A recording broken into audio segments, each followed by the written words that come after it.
Ассалаумағалейкум, құрметті менің оқырмандарым. Естеріңізде болса, мен картопқа бір түп қияр еккен болатын.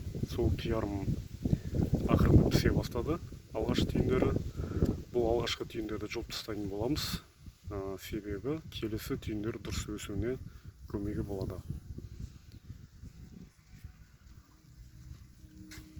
Мінекей мынандай түйіндер пісе бастады, алғашқы түйіндер.